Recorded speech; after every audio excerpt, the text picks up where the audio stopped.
Sometimes you move through a lot of hours, and when you think about it, you've only been watching like really short, like 10-second clips of stupid jokes on YouTube.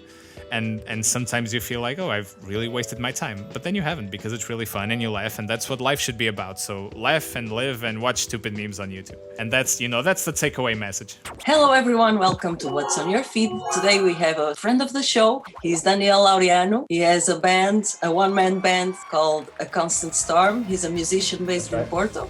And thank you so much for coming, Daniel. How are you? No problem. Thank you so much for the invitation. I've been a fan of the show, as you said, for quite a while now. So I'm pretty pumped to share a bit of myself with all of you. We're very curious to know, what do you like and what do you watch? All right. So the first type of content that I usually consume, and this is something that I spent really a lot of time watching, is video analysis. You know, I love to watch video essays on a certain movie that I've seen, for instance, or an anime that I've liked, that I've watched recently, a TV show, a musician. You know, these sort of mini docs that independent creators are able to create nowadays on YouTube. I think it's something that's really, really interesting. One of my favorite channels is an interesting case. It's actually a channel that I'm not subscribed to, and I have only found it recently. I really love this analysis because it goes really in depth into a movie that I've watched recently. It's a cult classic that I've been meaning to watch for a long, long time, which is Alejandro Jodorowsky's The Holy Mountain. It's a really kick-ass movie. It's a really interesting and provocative, but also kind of scary and trippy at points. These images have a kind of a Kanye West-y feeling. Yes, exactly. Because recently Kanye West, he said that this movie was one of his favorite movies of all time, and that Jodorowsky was one of his favorite directors, and so he wanted to meet him.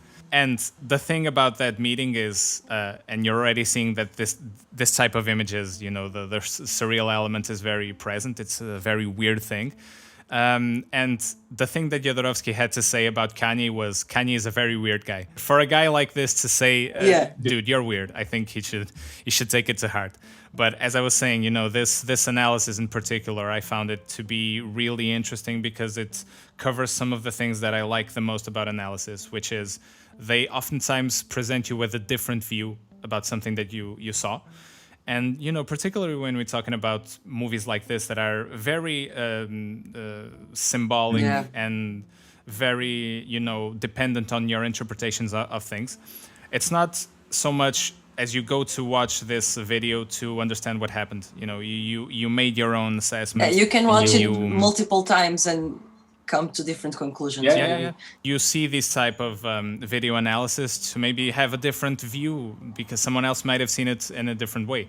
And it's like interpreting a painting. Yes, completely. And if you listen to other people say different stuff, it complements your own interpretation, and I think that's really great. This guy, Super Eyepatch Wolf, he's one of my favorite video essayists of all time, because he does really deep videos about he's really famous. I mean, his videos have a lot of views. This is one of his most how should I say, controversial videos, and we're moving into anime territory, which is also one of my favorite anime you know, forms of entertainment.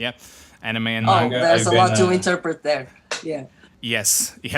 I've been basically because, you know, this also goes back to my childhood when I was growing up in school.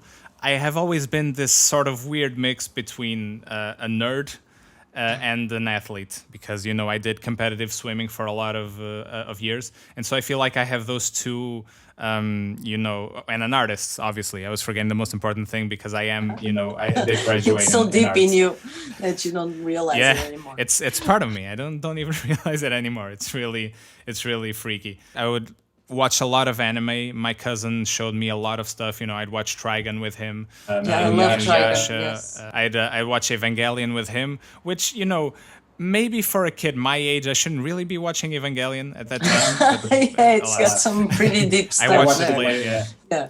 Yeah, you know, my favorite anime has always been Rurouni Kenshin, also Bleach, like this video here.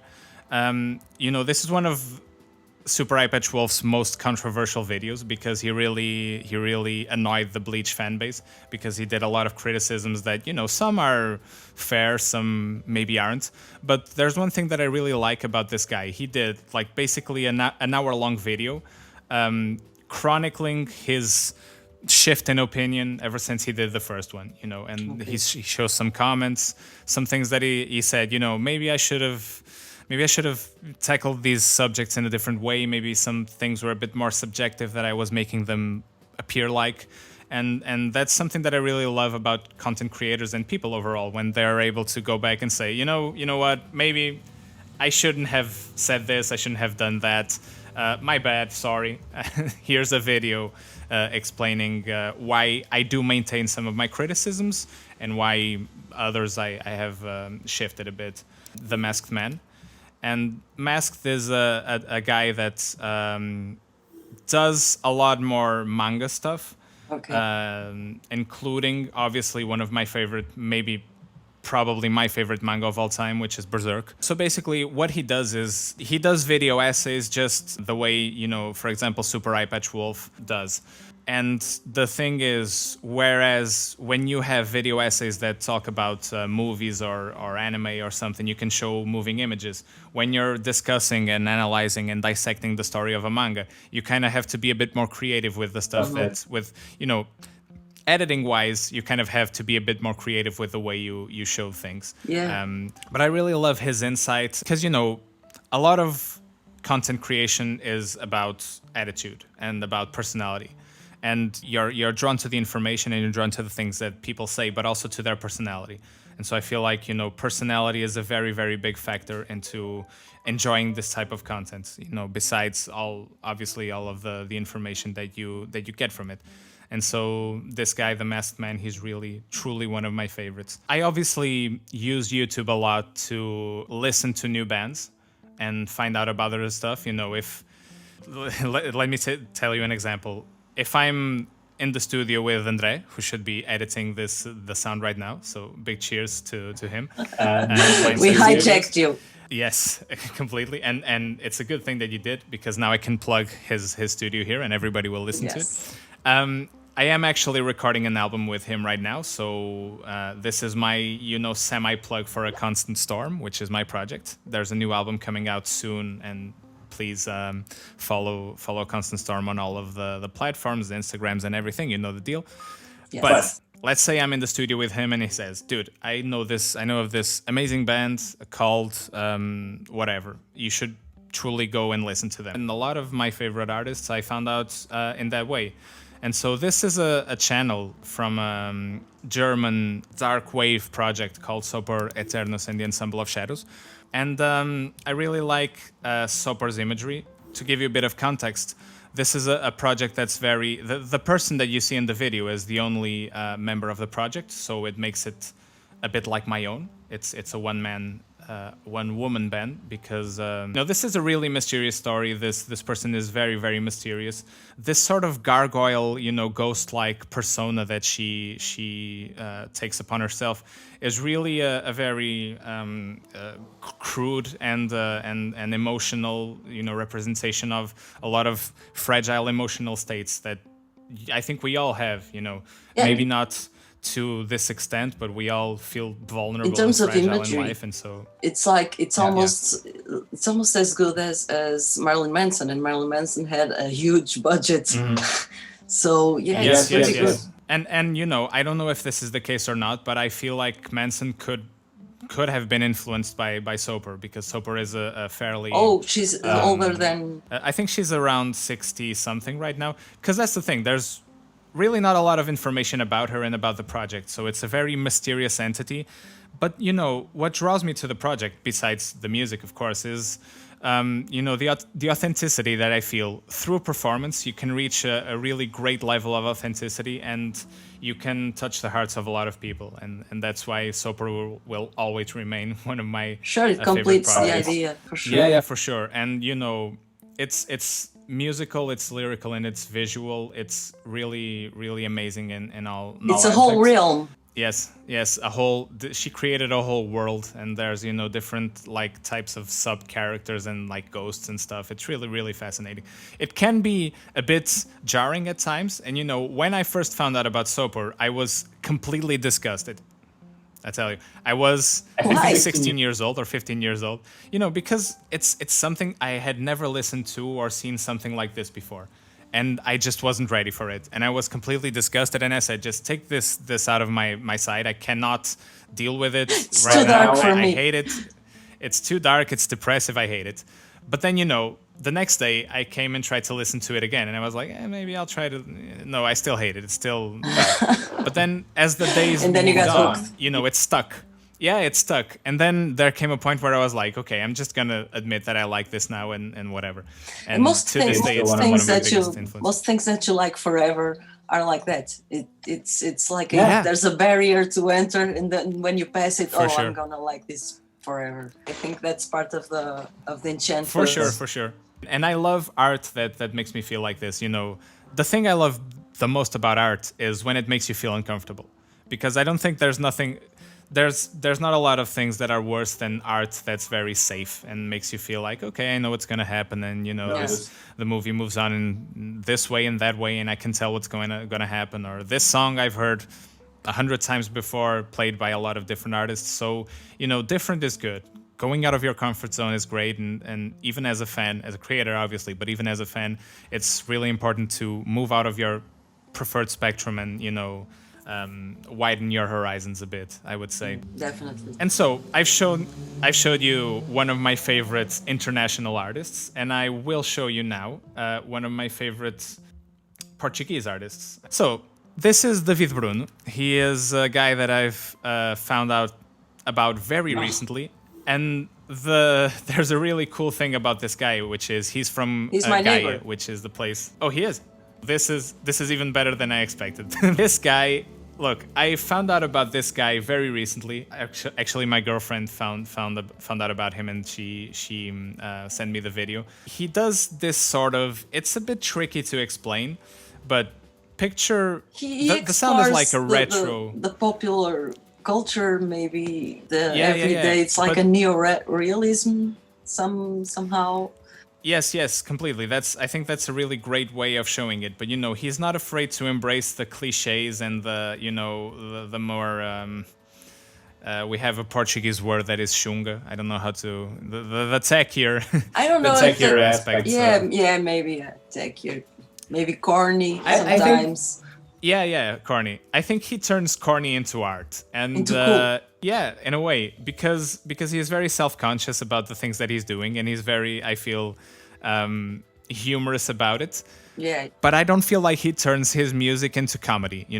I feel like there's there's a barrier between comedy, Oh, I think he music, likes and it. music that's humorous. I think he Yeah, really, for sure. really likes it. He really does like it, but that's the genius about what he does. He likes it. He likes it a lot, but at the same time, he recognizes the ridiculous aspects of Yes, it, and exactly, he takes that into the forefront and turns it into a very unique piece of art, a very unique type of Gaia-bound vaporwave that is really genius. Yeah, And, it has a you know- vaporwave feeling, doesn't it? For sure, and I grew up in this area, and when I saw the first video, were a lot of important landmarks and like streets Oh, yeah. and beaches that I saw, and I was Yes, like, "Dude, yes, come my on, I house know shows this." up in one of the videos.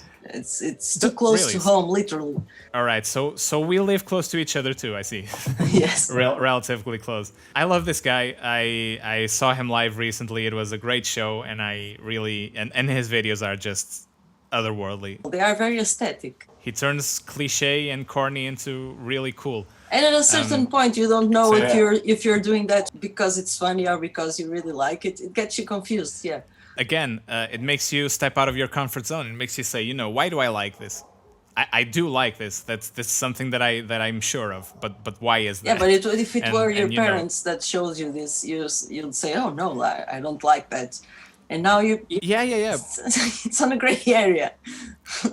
Because it's context, it's just like everything in life. Context makes things what they are, and the right context may turn something that you may see something that you really don't that really doesn't speak to you and you don't like, and context may turn it into something that you absolutely love. And I think that's what he manages to do.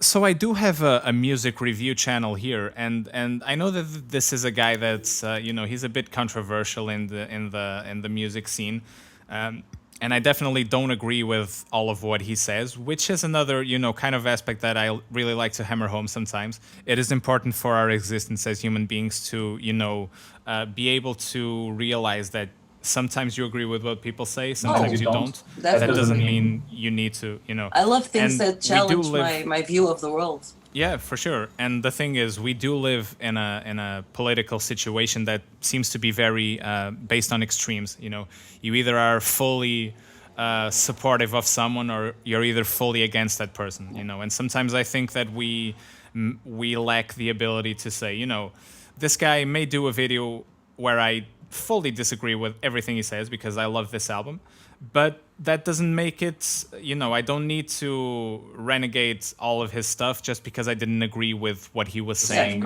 in this particular. Obviously, there are some subjects that, cannot pass. Like, obviously, anything that goes against human rights or, everything that's regarding racism, homophobia, all of that, that's factually wrong. The obvious stuff, Obviously. It's the deadline. That's not negotiable. But, everything else, if a guy that I like is telling me that one of my favorite albums is crap, that's on him. And if he is able to make a good, case for it, and if he provides good evidence and makes a good discourse, I may not agree with it, but I will definitely give it a listen, appreciate his opinion. Yeah, for sure. And so I really like watching The Needle Drop and Anthony Fantano, and I have found out about a lot of my favorite bands through him, so I'm grateful for that as well. On the realm of podcasts, so sort of what we're doing right here. It's a meta thing. We're getting really meta now, so buckle your seatbelts. So we are. This is one of my favorite podcasts. It's called Trash Taste, and it's these are three guys who are already pretty much very well known as anime content creators, and two of them are British, and one of them is Australian. Well, half Australian, half Japanese, actually. But then they were all invited to go move to Japan, and then they started making this podcast. They're with a company there, and they're actually doing, a lot of content when it comes to Japanese culture. Just experience Japan through... through Western eyes, because one of them is half Japanese, so obviously he is familiar with the culture. The things that they say are very tasteful, and but most of all, what I love is that they are anime related people that they popularize themselves. So they had a taste for it before they moved to Japan. Yes. Much earlier than that. But then this podcast, they barely ever talk about anime, which is really what I like. I was going to ask that. I like to watch this podcast because it's sort of a Black Mirror type weird reality where you feel like you're inside the conversation. So there is sort of like a voyeuristic element to it, and it is a psychologically interesting thing to examine. But I really like their dynamics because there are three guys who clearly get along very well with each other, who say very interesting things, but who are also extremely entertaining and have a really high production value on their podcast. And I just really love watching everything that these guys do. And these are 2 hours that fly by. In terms of podcasts, this is probably my favorite one. And as an appendix, I would also like to show you this guy, which is a friend of theirs. He is not one of the three main guys, but he does appear a lot and does. He shows up on the podcast also sometimes. Yeah, he does, because they have guests sometimes, and this one is a recurring guest. But this is a guy who has been living in Japan for a long, long time, and he's doing something called The Journey Across Japan. But this is, the production value that I've actually watched about this guy. Some episodes, Yeah.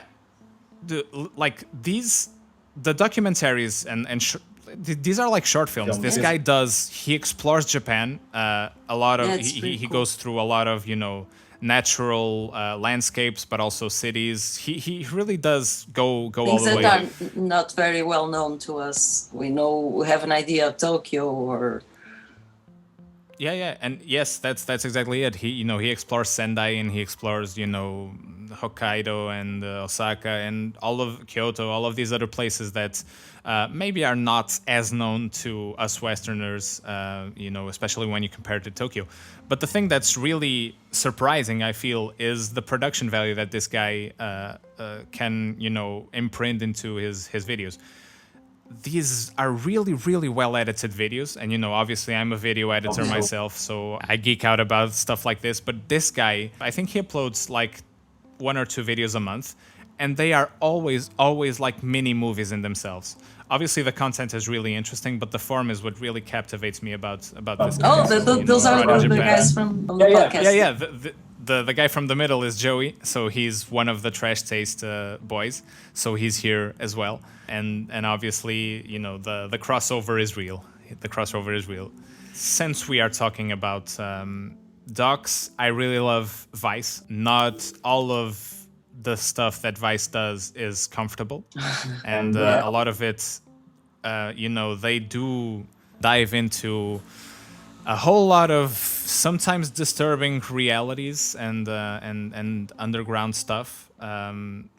But the latest one I haven't actually watched yet, but it's should be very interesting. It talks about prison gangs in Brazil. Okay. I've watched a Vice documentary about touchy subject that was like a Colombian village where they like to have intercourse with donkeys. So it goes. Yeah, it's that's really Vice stuff, fucked, yeah. but it's very, Really very, niche. very Vice. Yeah, really niche stuff and weird.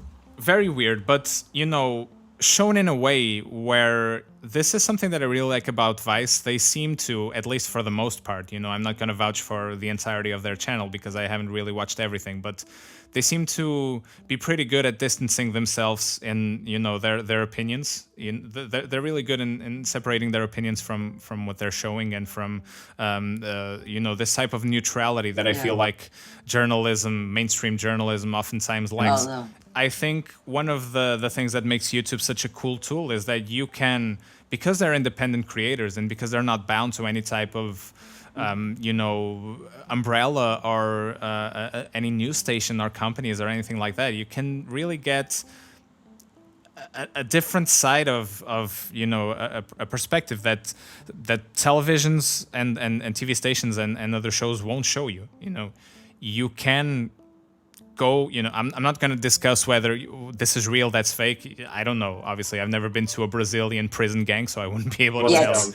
But I feel like so you never know. You do get different types of perspectives that you wouldn't get otherwise.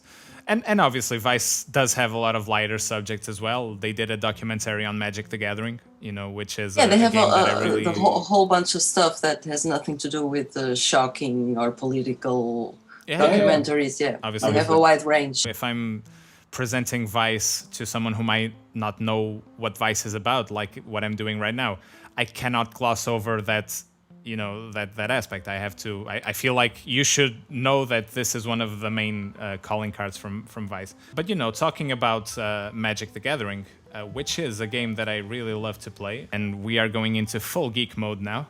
Yes. This is a channel that we always end up here is made on our podcast. It does seem to happen a lot, but I'm proud to be a part of it.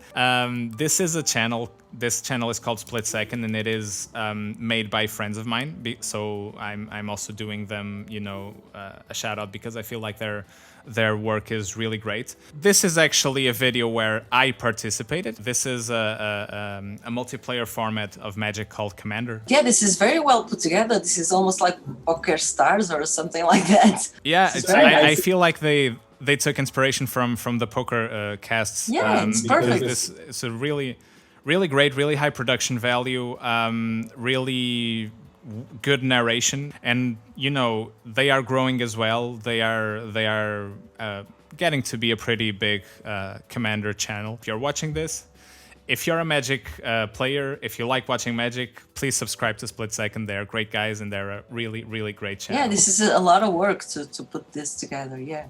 Very much so. That's I'm a good. really big fan of football analysis, and in particular, I really love this ESPN show because, again, I like the personalities. The people that talk are former players, which is something very important. This is Because, football, you know, in our, Portugal- our football. Yes, yeah. This is an American news station, and they have a soccer program. But they do, you know, but a lot of the guys that are talking are British, or you know, are European, and this is something that we have a lot in Portugal, which is we have shows where you know politicians and doctors and whatever talk about football, because everybody knows that they know something about football. And, you know, I think that's like the dumbest stuff ever because honestly, I really don't agree with people, especially politicians, because we know the way that they take advantage of the clubs and the institutions to. And they can't know too much you know. because if they're doing the jobs right, they have no time. They should have no time to For really sure, get yeah. into football. Yes, Yes, that is a technical that is a point. great aspects. point. That's a great point, and that's really a whole other can of worms. It's very problematic. But you know, I do like it when former players or former coaches are talking about stuff. I think that's because that is interesting and informative. You know, if you like the game, and I like the game, and I don't like everything else that comes associated with it, all the corruption and all the stuff. You know, once the game is over, I turn the TV off. But if I want to listen to analysis and if I want to listen to, you know, people talking about tactics and which player should they buy, and not that typical talk, or was it a penalty, Red was it card. a red card, you know, that's just useless. It's I coffee really shop- like watching coffee shop programs talk. like this. Completely. These are people who know about this. They are former players and former coaches. They do know what they're talking about. They're not just, you know, throwing whatever sticks. But yeah, so I really love this. I think the final thing that I'm going to talk to you about and I'm going to show you is stupid memes, because Yes. who browses YouTube and doesn't like watching stupid memes? Everybody loves shit posts. I really like to watch. I really love internet humor. I think it's something that's very, very current and very generational. Yes, but we do have a sort of nihilistic, weird humor nowadays that I'm really fond of. And this is a British comedian that I found out about very recently, and he does a lot of very short videos. You can see here his videos are all like 20 British seconds, comedians 50 that I don't seconds know. long. I love this. I love this Yeah. already. He's really, really funny. His name is Alasdair Beckett-King, and he does these sort of short Monty Python-like satires and sketches that are really, really, really fun. And he has one where he's impersonating it's called Every Single Scandinavian Drama, and the first thing he says is the guy's name is Gunnar Gunnarsson, and then he has a son, and his name is Gunnar Gunnarsson. You know, just these type of small, stupid jokes. Details. Yeah. And his range is really, really wide as well.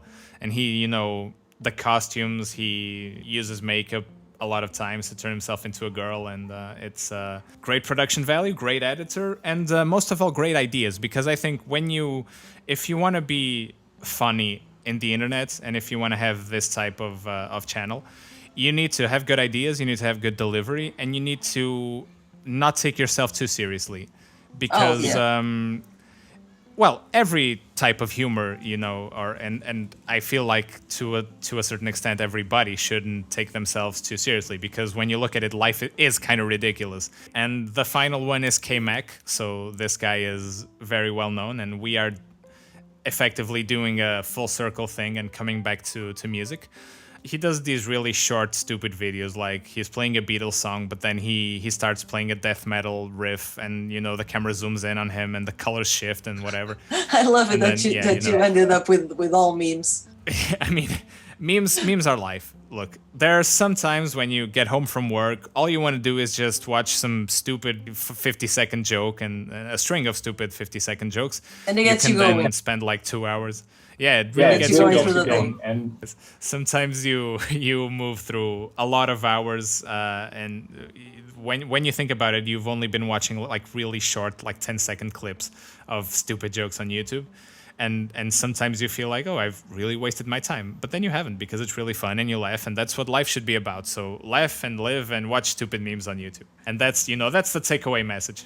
So now you're ready for your top 5. Number 5, SplitSecond. When it comes to Magic and Commander related content, SplitSecond is your go-to, because they're great guys and they do a really great show with really great production value. Number 4, Alasdair Beckett-King, representing the memes category. Number 3, music. The Soper will obviously be the representative for the music that category. Special place that you have. Yes, completely. And I do want to show Soper to more people, and I do like to spread Soper's name around. It's a sort of a humble thank you for years of inspiration. Yeah. Number 2, video essays. This is anime related, but it's I chose Super Eyepatch Wolf because while he doesn't post as often as other video essay channels that I like to follow, whenever he posts, I know that his videos are going to be really, really great. And my number 1 is podcasts, because due to the nature of podcasts, you can put on a podcast and then be entertained for an hour, 2 hours, sometimes 3 hours straight. And when the personalities are as strong as these guys, you feel like you spend an hour with friends. Yes, completely. Like that. Completely. I feel like, because that's the case. I've never seen these guys in my whole life. They obviously they don't know me personally, and I don't know them. But I do feel like I know a lot about their, who they are, because they do. Obviously, there's some sort of a persona that everyone creates, but they do seem very genuine, and I do feel like I know at least an aspect of who they are through this podcast. This is my number 1, and this has been for about a year or so my favorite thing on YouTube, without a doubt. They upload weekly, so every Friday I know that there's like 2 hours or 2 hours and a half that I get to just chill out with these guys. And so, my humble thank you to the Trash Taste guys. Keep on doing your content, because I'm really, really a great fan of you. It's a Friday hangout with friends. Thank you so much. That was so great. You made a really good case for each one of your channels, and you were very careful in your analysis. I loved it. I love all the things. And thank you so much for being a supporter of the show. And definitely we'll have to have you again on the show, because, things change. And I'd love to. Yeah. I'd love to come on again and, see if my list has changed, or I hope it does. It surely will, but I would love to share it with all of you guys again. And so from my end, thank you so much for having me. It was really a blast to do this. And just keep on doing your stuff, because I am a fan of your show as well. So your show is our very first fan. Yeah, that's it. Thank you so much, really. Bye, everyone. Goodbye. See you.